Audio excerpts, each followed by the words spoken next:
Bill Perkins from the state senate that represents the area, and I want to express my great appreciation for all of you who have come out on this very rainy day to show your commitment and your interest in higher education, particularly in terms of how we can get the doors of opportunity open for our children and for our young children. And we especially want to thank those parents that took the time to rush home from work or from wherever you were to join us this afternoon, this evening. We also want to take great recognition and appreciation for the Wadley School for opening their doors on this very, very important occasion. So please, everybody give Wadley a round of applause.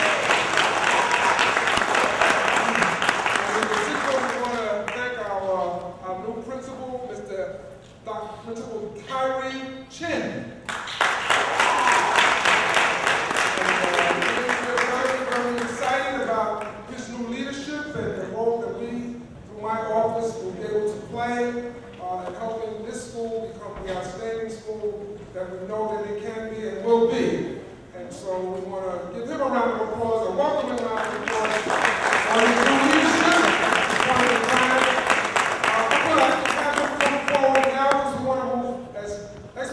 As possible with the program.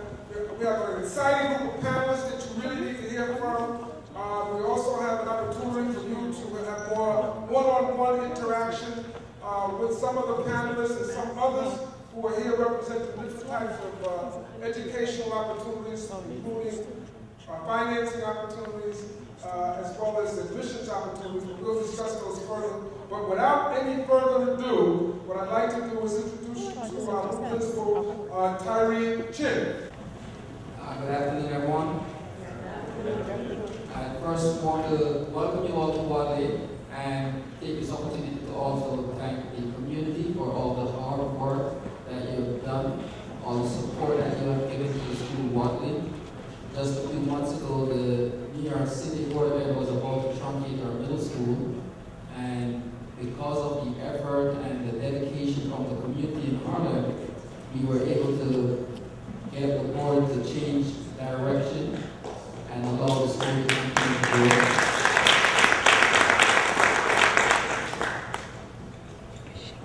Just to give you a little short background on myself, as the State Senator Perkins said to you guys, we're not going to try and take too much time. I'm going to try and be as short as possible.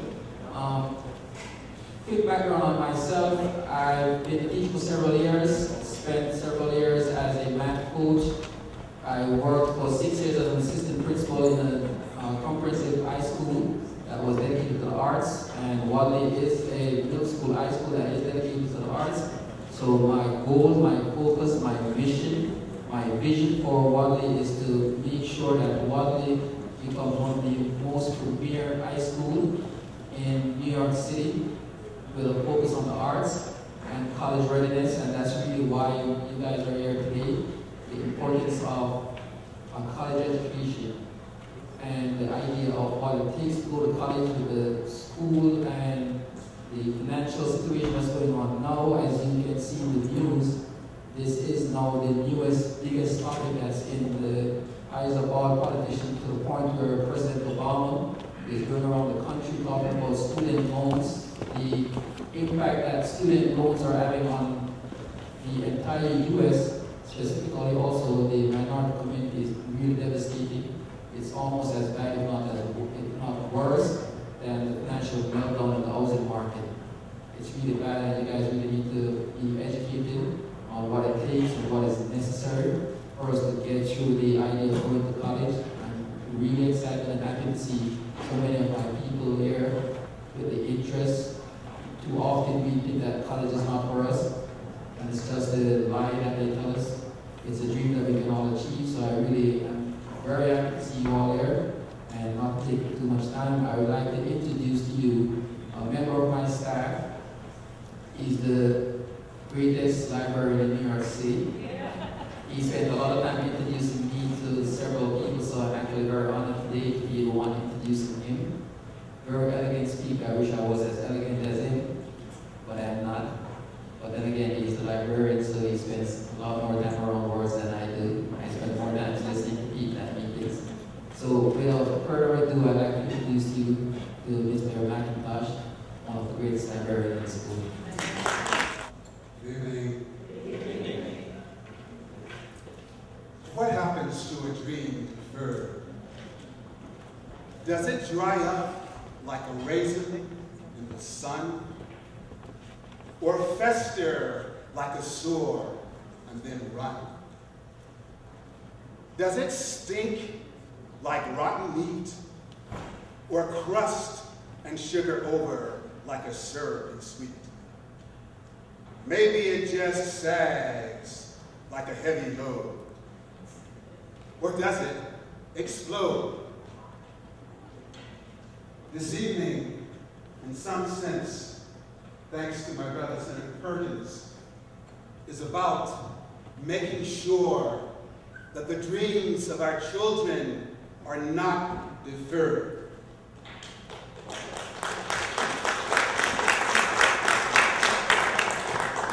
So I'm going to ask you to permit me to say just a couple of things. First, Principal Chin. On the occasion of our first meeting, he had come into a classroom where some of our young brothers and sisters were not behaving in a manner that was consistent with the way that we would like them to behave. And what struck me about his comment was this.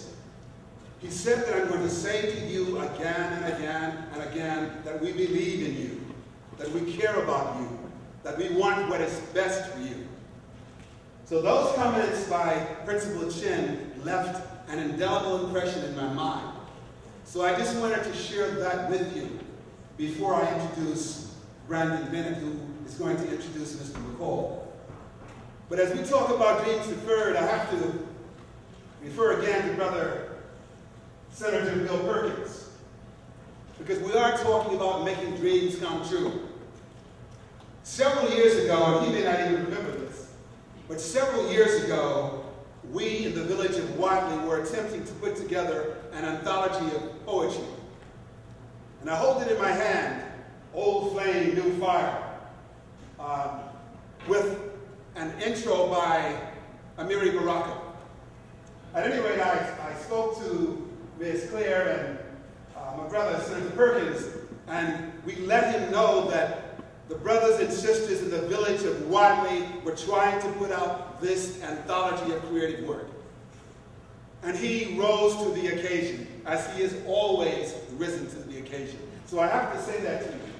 And I share this book with you again, Old Flame, New Fire. It's a classic. And we have to applaud you and thank you for making that happen. Because it was a dream. And it was a dream that was not deferred because he had the presence and the love to say that we will not defer the dreams of these young brothers and sisters who want to be published. So I just have to say that. The young man that I have the pleasure of introducing is a phenomenal poet. He is in the 11th grade. He's president of the National Action Network Youth Movement. He's a wordsmith. He carries on the tradition of those brothers and sisters whose work is anthologized in this book. He carries on the tradition of the Langston Hughes, of the Anna Bontemps, of the last poets. He carries on that tradition which has so articulated and nurtured our hopes and dreams as a people. So it gives me great pleasure to introduce Brother Brandon Bennett. Hello, everyone. As Mr. McIntyre said, I'm Brandon Bennett, the president of National Action Network's Youth Move. I'm also a spoken word artist, and spoken word for me has always been an outlet to express myself and use my creativity to be able to use my words in a different manner, keep me off the streets and do good, and never have to use different ways to express how I feel. So one day during my social studies class, I began to really take in the information I was getting, and I decided why not make something that's relevant to the past so I can always keep it with me in the form of poetry. So I made this poem called Bourgeoisie, as in they say that the proletariats for the poor, the bourgeoisie for the rich, and the poor would take over the rich. So I made this piece. I am living in the metropolis, proletariat stopping us from reaching our dreams. With the perfectest team of Wellington beams, a light tower like our nation transports and crooks of industrialization. New creations empower our boats and coil us on my life and foil they fight over oil well. So I get ready to catch up slack now and flip frowns and fishes they turn upside down. Well, I am king of my imperial class. I take power fast and the back to the weak forces of that imperial past. A national dash spread on our own table. We'll take the resources and I don't care if they're willing or able. And that is what they said, but never completed. You can't fight opium against 10 times the men and still be defeated. History's deleted, they ain't so conceited, but they should be. Ethnos said to them, I pleaded to the fifth. See, I can't sputter another key to utter G, everyone all rise with an ID. The war has begun. They feel pretty mighty, using their flow as wonderful as a ton. That's what it feels like on a tape pack, 8-pack, beautiful life freedom we take back. Constantly living it up like my house with clouds. Constantly spinning around like my eyes were down. The lights look out and make it stronger. The last one we're trying to make it in this world, the equivalent fishmonger. I've seen so much destruction that my eyes are born. I try to write over this pad with the page torn. I try to get the world to mad when the law is born. That means taxes will rise on the smallest corn. That means rhyme will start. When you spit a rhyme, crime and police will burn flags for the second time. Or for the second line, I will do instead. Speak fluently doing the right thing. Look through your head. Looks like they want. Ammunition is spread. The city is bled. And the favorite color is red. Break that. I'm not perform CPR. Killing the king's favorite thing. They took it far. They ask who we are. Trying to build a college. We're nomads. Surf at will for knowledge. Thank you. Introduce Mr. McCall, our wonderful guest. Mr. McCall was appointed chairman of the State University of New York Board of Trustees on October 17, 2011. He first joined the board as a member on October 22, 2007. Mr. McCall served as the comptroller of the state of New York from May 1993 to December 2002. As chief fiscal officer of the state, he was responsible for governmental and financial oversight and pension fund management. As sole trustee of 880,000 members state and local retirement systems, Mr. McCall was responsible for investing a pension fund valued at $120 billion. Mr. McCall has had a distinguished career as a public servant. He served 3 terms as a New York State Senator representing the Upper Manhattan District of New York City, as an ambassador to the United Nations, and as a commissioner of the Port Authority of New York and New Jersey, as the commissioner of New York State Division of Human Rights. Mr. McCall has been a passionate advocate for public education.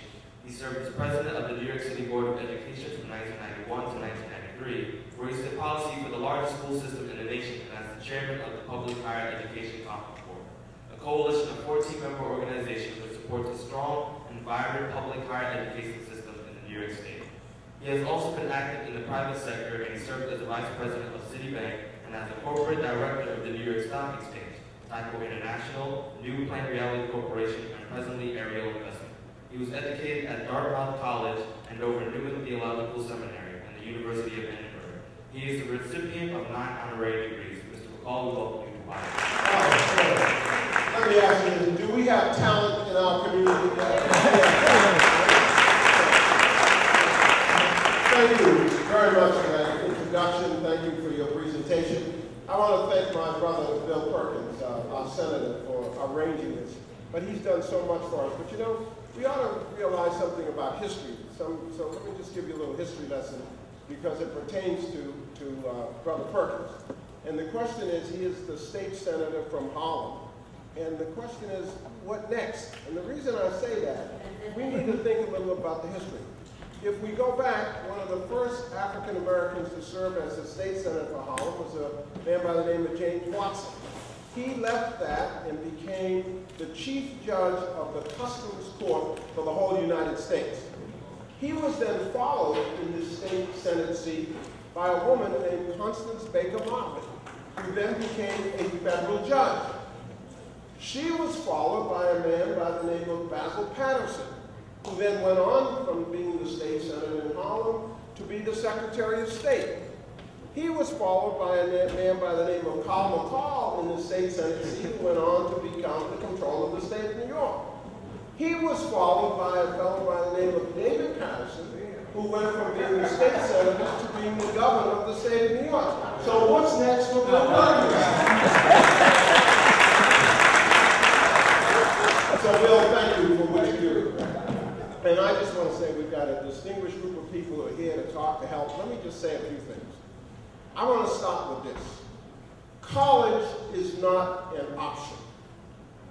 College is not something that we might do, we think about doing. College is a necessity. There was a time when you could graduate from high school and you could go out and get a pretty good job doing a lot of things. Not today.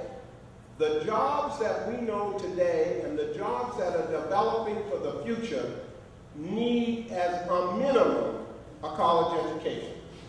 So college is not an option. It is a necessity. And that's why we're here today, to talk to you about college and how to get there and why you have to get there. You have to get there because that's how you get ahead. Today, we have some options. Now, we know that college is expensive, it's difficult, but there are some ways to do it. One of the ways to do it is to look at the public universities. Now, there are some private schools and they're good, but as New Yorkers, we have a unique opportunity because we have this range of public colleges that are less expensive. They are affordable and they are quality. They give you a good education. So that's what you have to look for. You have to look for affordability and quality, both of those things. And we have it in New York. We have something called the City University system, 20 colleges, community colleges, 4-year schools, graduate schools, and there are people here to talk about the City University and what that offers. I'm here representing the State University. The State University, we've got 64 colleges for you. 64 colleges. Community colleges, 4-year colleges, research universities, all over the state. Those are your choices. And they are affordable. I read a story the other day, just to give you an example, about a young woman. We like to promote the State University and tell people that it's affordable, that it's good. But this story came about, we had nothing to do with it. A reporter did a story about a young woman who wanted to go into college to study music. She wanted to be a musician. So she went to NYU, New York University, to study music. The tuition for going to NYU was $42,000. So in order to go, she had to get loans. Her parents had to sign for loans. And it was just too much. It was just a crushing burden, and she couldn't carry it. So she left NYU and went to Purchase, which is a SUNY school in Westchester that specializes in the arts and music. Instead of the $42,000 that she was spending at NYU, she only had to spend $10,000 to go to Purchase. And you know what she said? It was a better program. It was the kind of classical music that I couldn't get at NYU. So what did we have? It was affordable and it was quality. And that's what we have at the State University. And the State University, we're all over the state. We're in places that you've never heard. We've got colleges almost on the way to Canada, all over the state. Now that's an important issue. You can go to City University and stay here in the city. We even have some colleges of the State University in the city, like FIT, the Fashion Institute. I push that because my wife is the president, but other than that, it's a real good school here in the city. But we also have schools outside of the city, where you get away and you can go to a school in a nice rural area, a suburban area. You can live there in the dormitory. And I think that's an important option, and let me tell you why. When I went to college, I was very lucky. When I was getting out of high school, I had two things going for me. I had good grades, I worked hard, I had good grades. The other thing I had going for me was my jump shot was going in most of the time. So I had something going for me. So I had options. And I got a scholarship to a school in Boston where I grew up, and one in New Hampshire, Dartmouth College. And I decided to go to Dartmouth College because I could get away. I was raised by my mother, who raised me and 5 sisters. They were all younger. We lived in one apartment. It was crowded. There wasn't any place to study. It was always noisy. The guys in the neighborhood that I grew up with, they weren't going to college. They were going to a different place called, you know what it was called, right? So I had to get away from that. And so I opted for the scholarship to go to Dartmouth College. It was my salvation. It made the difference that I got away. And that's what we have at SUNY. We have affordable quality schools outside of New York City. In Long Island, Westchester, Hudson Valley, in Syracuse, in Buffalo, in Plattsburgh, all over the state. And when you hear from one of my colleagues here, Beryl Jeffers, who has information about all these SUNY schools, I want you to really think about it. Think about this opportunity to get away, to go and have an education, to get to meet people and know them well because you live with them, work with them. I still have friends and supporters who I went to college with. When I used to run for office, I could always count on those people to make donations to help me. So you make contacts that are lasting when you go to a college and live there and become part of that college community. And let me just say this to you. It is available. It might be a struggle. You might have to borrow some money. You might have to work while you go to school. But whatever you have to do, it is worth it. It pays off in the long run. Bill Perkins is the senator because he went to college. Carl McCall used to be the controller. I'm now the chairman of the board of this whole state university because I went to college. That is what makes the difference. There's a fellow in Washington named Barack Obama who's the president because he went to college. That is what makes the difference. It's no longer an option, it's a necessity, but it is also available. And the earlier you start planning for it, the better. You start planning in middle school, your first year in high school. You've got to take available the resources that these people will tell you about. We are here to help. It is available.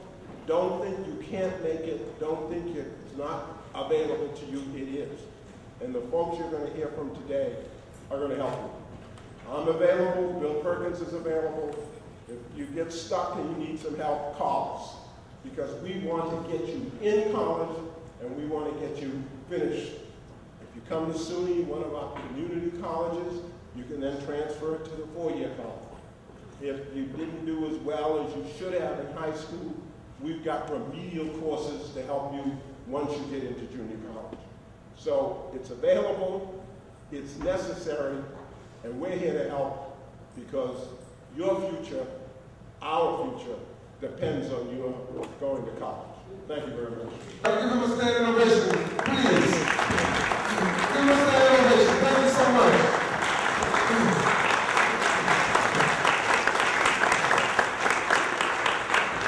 This is a historic moment for us to have someone from the university system of that stature to be here at Rodney at a time, especially when Rodney is going through all kinds of challenges, and we're happy that he has come and want to again thank the principal of the school for allowing us to be here with him as well. And as he said, don't hesitate to call him. Now I don't know where I'm going from here, but there's a lot of pressure on me now. In any case, what's most important is not where I go, but where you go.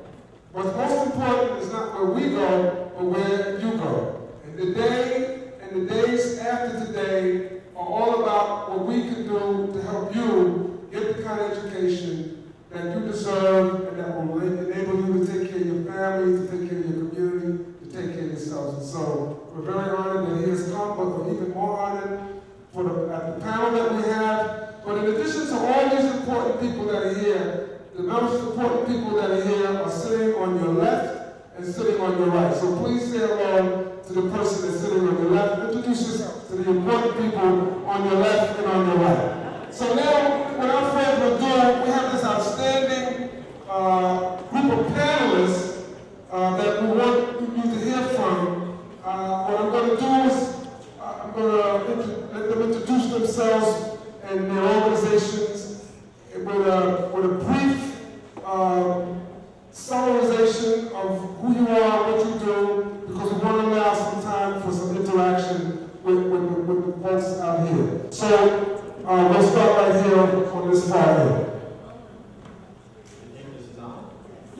My name is Richard Alvarez, and I'm the University Director of Admission for the City University of New York. I'm very grateful to be here.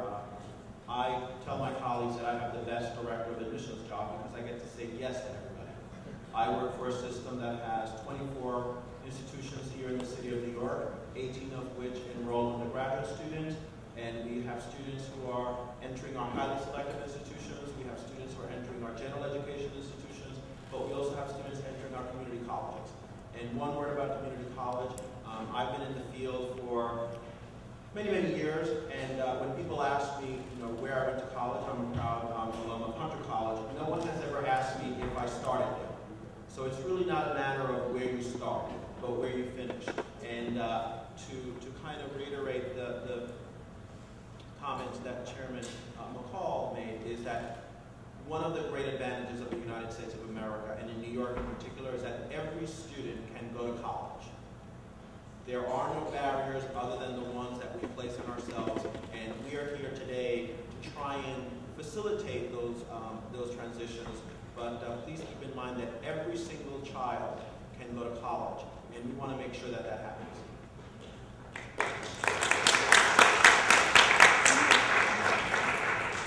Good afternoon. My name is Beryl S. Jeffers, and I serve as the Director of the State University of New York. And as Chairman McCall stated, there are 64 amazing colleges and universities throughout New York State. And I always try to tell students, whether you have a 65 average or a 95 average, the State University has a place for you. Whether you're interested in looking at campuses on Long Island, such as Stony Brook or Westbury, or as the Chairman stated, going as far away as to campuses such as Plattsburgh. Certainly, there are 64 amazing colleges and universities for you.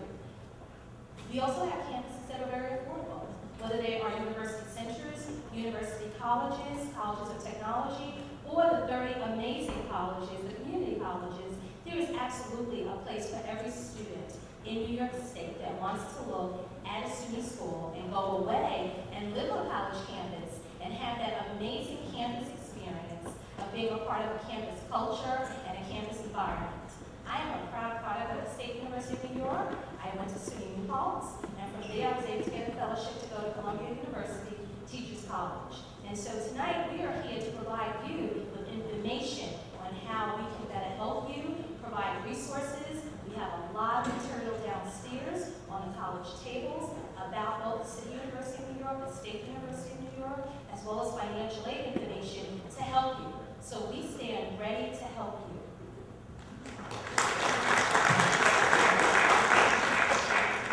My name is Ginger Romero Barlow. I am an institutional relationship manager with New York's 539 College Savings Program. I meet with families at work and also in schools and in settings such as these to talk about how to save for college. I see my role here tonight to plant the seed. So whether it is for your younger brother or sister, because I imagine many of you are at the cusp about to start college, or it's for your future when you have your own children, I want to at least plant the seed about saving for college. So I'm here to help.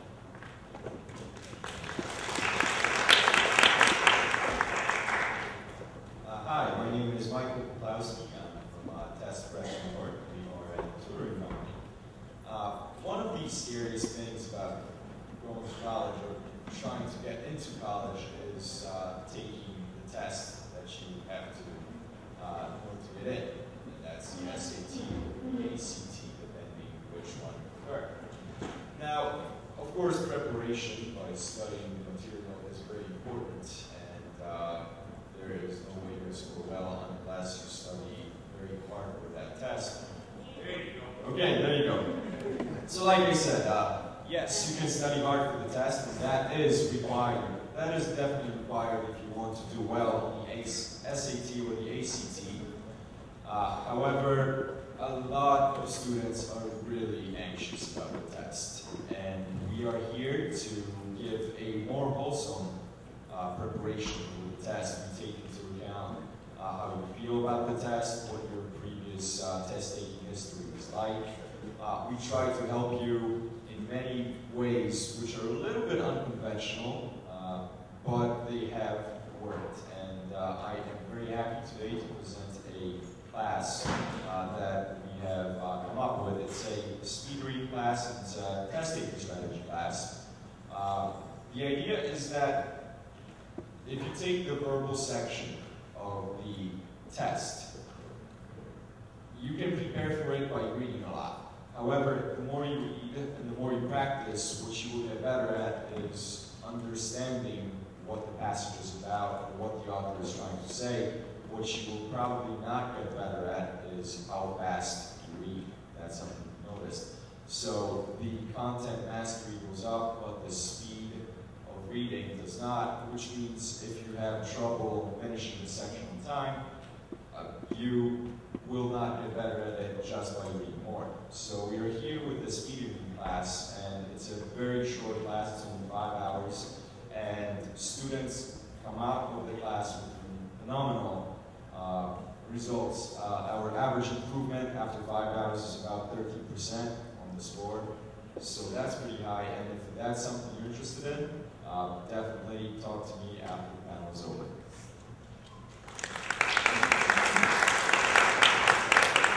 So, good evening, everyone. My name is Michael St. John Turner. I represent the New York State Higher Education Services Corporation. HESC is a short name, and it's what we have on our logo. We're a state agency, and we're a money agency. Why do I say we're a money agency? Because we're trying to give you money in the form of something called TAP. TAP is a $5,000 per year grant that you get as residents of New York State, attending colleges in the state of New York, whether they be SUNY, CUNY, or private institutions. And I'm always happy to announce every year that our state legislature and Senator Perkins, in addition to the governor, have continued to provide funding to allow TAP to stay at $5,000 per year, given all of the times that we're in right now. And so it's important to know that that money's out there. And in addition to the $5,000 per year, they know that tuition is going up by a small percentage at SUNY and CUNY. And so they provide tuition credits to increase TAP over $5,000 if you need it when you go to SUNY and CUNY. So don't just think, oh, tuition's going up over $5,000, where do we get the difference? The state's providing you the difference. So happy to share with you tons of financial aid information. I'm a financial aid geek. I have my master's degree studying public college finance and financial aid programs. So I'd be happy to, at my workshop and individually with you, share information with you to encourage you and just get rid of this idea that families can't find money for college. I don't care if you are a low-income family, a middle-class working family, or a wealthy family. There's money out there for you to go to college to help you facilitate your education and follow your college dreams. Thank you.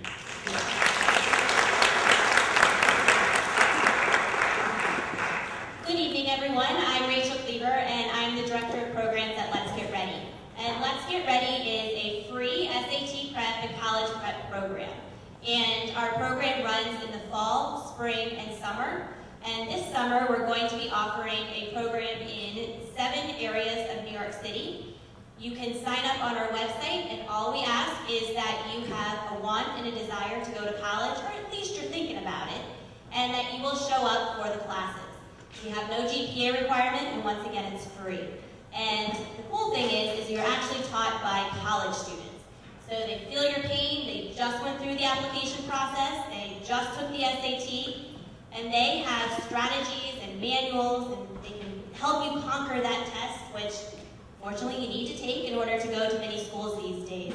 You're taught in small classes of 5 students to 1 college coach, and you're grouped by ability level. So you take a practice test, and that's how you're put into groups. So you're with people who are right around the same level as you, and the coach really can cater what they're teaching to that group. We also do college application process, so talking about your different schools. Also doing college tours, and we also do a financial aid night at the end. So it's a great overview and a great way to increase your SAT scores. Our average increase is 110 points, but often we have students that go up a lot more. So I'll be in the test prep room around the corner. Please come see me. I have lots of flyers and all the information. Thanks. Hello, I'm Matt Silverman. I'm a program coordinator with the CUNY College Now program. How many people here are currently a New York State public school student or have a son or daughter in the New York State public schools? Great, you are eligible to participate in our program. Our program is a free program from anyone who is a New York City public school student. We offer classes through all 17 CUNY college campuses. And basically, we partner with the New York City high schools. We work with 350 New York City public schools. And we have about 20,000 plus students in our program right now. Now, the mission of our program is not just to make kids aware of college, but to help them succeed in college, which I think is a really important part of going to college, is you want to finish. And what College Now does is we offer courses, college credit courses, and pre-college courses. Now, our model varies depending on the program. We have two program coordinators here in our workshop time. One's from City College in New York, Norwell is sitting over there, and we have a program coordinator from the Hostess Community College. They both serve high schools in District 30, and they will be happy to speak to you in more detail about what programs or courses they offer.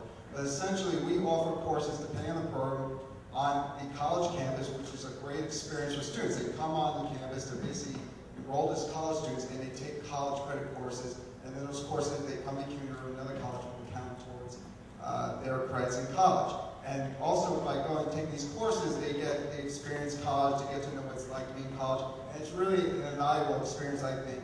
And it's really a program. If I was still teaching in New York City, I would make sure all my students would participate in this program. And to be eligible to participate in these college credit courses, for most of them at least, you need the 75 in the regions, the ELA and the math regions, but that's not for every course. Some courses we offer 0 credit courses, other courses which you don't necessarily need 75 in the regions. Another type of course we offer is a pre-college course, which is basically a high school credit course.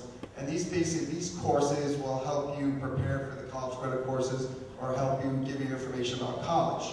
And I think, and like I said, I think this is a really terrific program. Anybody who's a New York City college student, high school student can participate.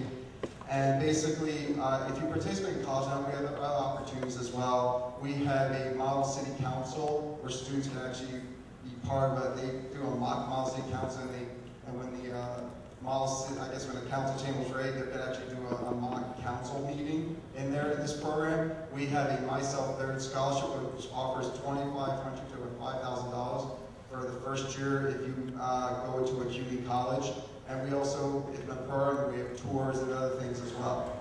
And we also have summer programs which are actually registering right now, which gives you an opportunity to take all these terrific programs in summer, ranging from jazz to art to architecture and to general ed courses. Good evening. My question is for you. I know you have financial aid for kids in school. But would you have forgiveness loans for kids without school trying to get them back in school? Any information on that? So the state has a program for certain forgiveness programs for teachers and for public lawyers serving in the public interest. The federal government also offers a number of forgiveness options. There's a popular program that our current President Obama has instituted called the Public Service Loan Forgiveness Program, PSLF. And that program, the Public Service Loan Forgiveness, is where if your child is working in a public sector, non-for-profit, or NGO, non-governmental organization, teacher, you name it, librarian, for 10 years and they're still paying their loans, they're going to forgive the remaining balance of those loans. So you definitely want to make sure if you're borrowing federal loans and your child ends up working as a teacher or any sort of public service type career, and it doesn't have to only be for a non-for-profit company, it could be, you know, for an organization that's not governmental, but as long as it's a company that's considered, they have a whole list of jobs. So just go on Google Public Service Loan Forgiveness. You get the U.S. Department of Education's website. You can see all the jobs your child can take after she graduates. And in 10 years of working that job, if she's still paying those loans, they'll forgive every cent, and it's an excellent program. Hello, good evening. My question is that why does in New York State the schools have more Div 1 schools? My child is an athlete, and so the options that are available here are very limited. There's essentially no Div 1 schools in the SUNY or CUNY for her sports. Good question. That is a good question. There are Division I schools at the state university system, but again, it depends on the sport that your daughter plays. Little boy, though he was a grown man, so the life picture perfect Instagram, but when life got too heavy, he couldn't hold it in the palm of his own hand. That hand was black. He couldn't get a job. Every application he filled out was a problem. Him, divide and deny him. He tried to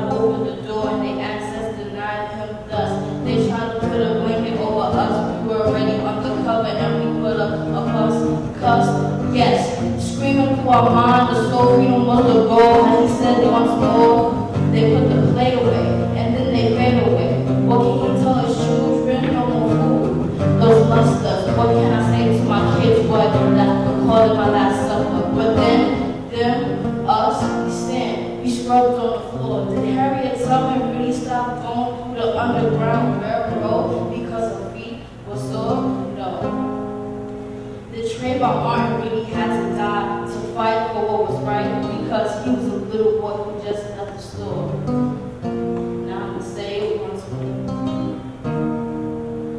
Back then, black people went through the worst as the whips hit our backs and the masses in the female skirts. What was worse, we took the beatings all day. Well, what can we say? Well, master, please let us stay. Let us breathe, let us behave, let us stay. And when I starve, I can see my kids the same day. But when I had my kids from the master, I couldn't say, but I can say that he was my pastor, the pastor that preached the wrong things to me. And I can't see but the things that I can read to me. But I can stand, knees stand, I fall, and I pray to God to never let me be what's wrong. But I could be right, I could turn to the left, because when I turn to the left, I can see what's right, and in my sight, I can reach for my goals.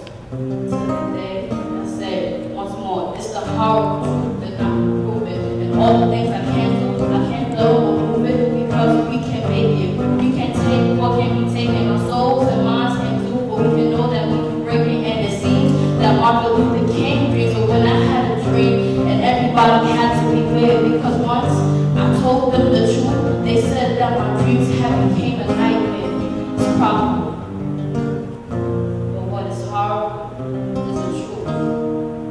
Because it's not nice to prove what can be proven, and I can say what I can prove.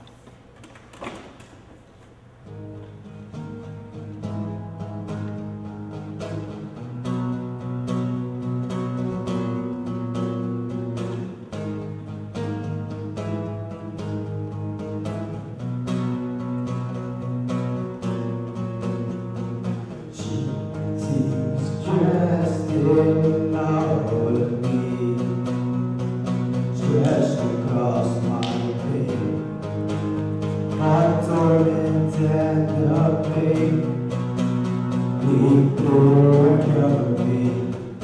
I do anything ever to myself, just to have for myself. I don't know what to do. I don't know what to do, which makes me sad. But I won't let this build up inside me. I won't let this build up inside me. I won't let this build up inside me. I won't let this build up inside me.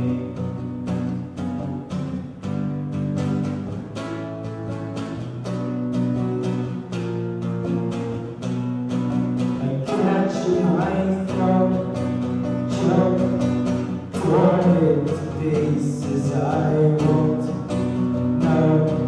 I won't let this be me.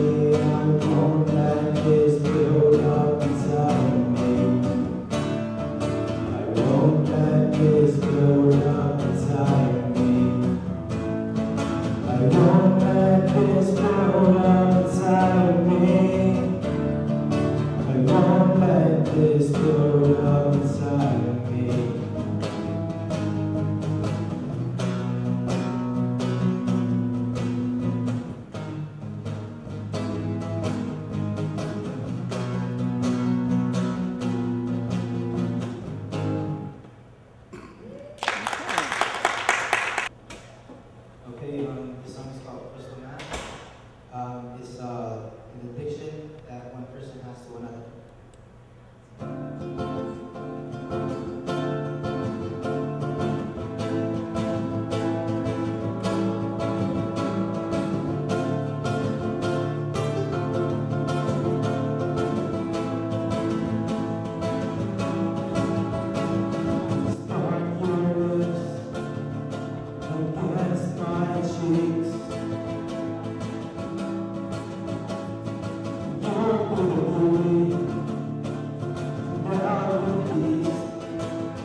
safe.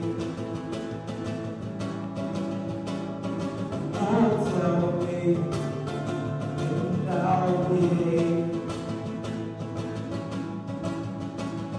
I tell a joke, and you'll smile. That it would be like in denial. I see your eyes, it makes me shine. We'll be together every time that I see you. I lose my breath. You are my drug, my peaceful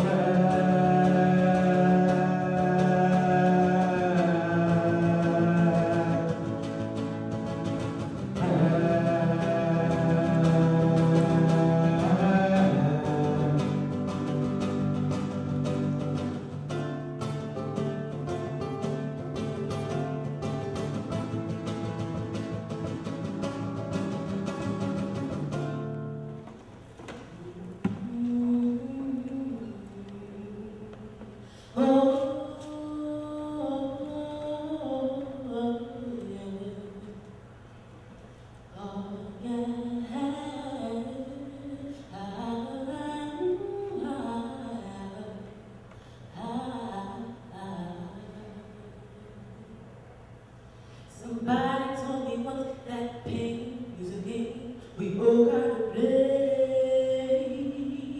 And while I know the time is up there every other day, I know that for the good of life there's a price we all gotta pay. Well, I paid till I put, and I still don't know what it is to have a good day. Yeah.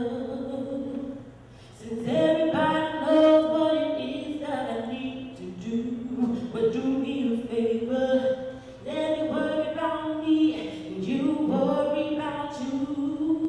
I don't need no one to put me down, I'm on the ground, can't get low.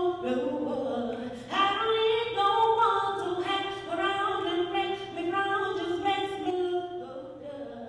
I don't need no one to black my eyes and tell me I don't wanna cry over nobody else. No, no, no, no, I can do bad all by myself. Somebody told me once that running from the rain don't make no sense. I had my own dog cry for a while now, because wherever I'm going, yeah. You're telling me the grass child might be greener on the other side. Oh, I wanna take a chance on love when I got grass, even though the grass has died. Oh,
once more, I was enveloped by the world and stamped a sinner, but if it wasn't for my sender, then my message would have probably been delivered.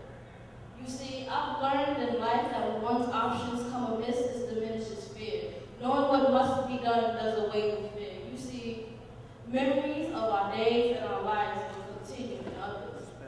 People said I didn't give up my seat because I was tired. Now that wasn't exactly true. You see, I wasn't tired physically. The only tired I was tired of giving in. Having to put my money on a bus, getting off the bus, walking towards the back, and taking my seat in the black folk section was what our routine was back then. And that wasn't the way for me. They could leave me at any moment standing there at that bus stop in the rain like they did me once before. You see, one day I put my money on that same bus, took my seat in the white folk section, and the bus driver said to me, "Nigga, get off." I had to correct what was wrong. You see, my name is Rosa Parks, not nigga. The man that deprived me of mine had justice. They had a full conversation.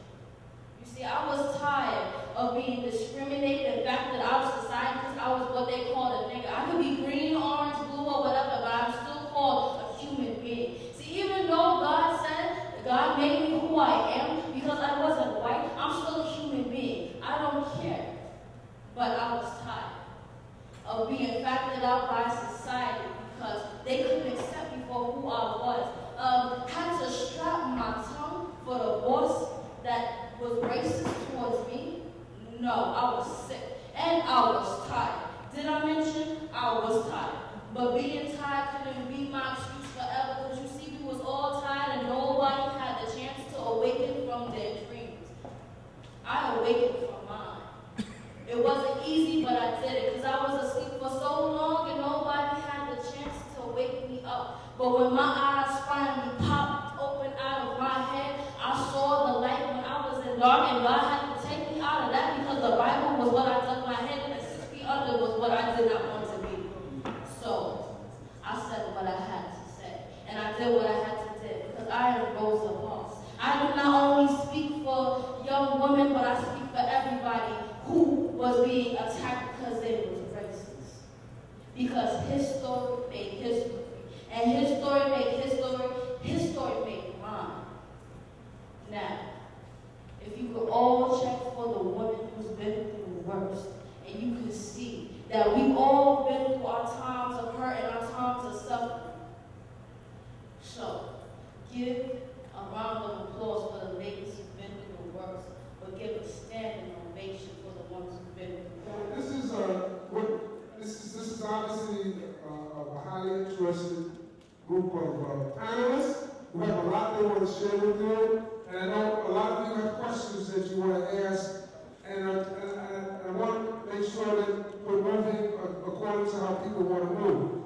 We have arranged the workshops for those of you who want the workshops, or we could stay here. Is that we want to do the workshops? We want to do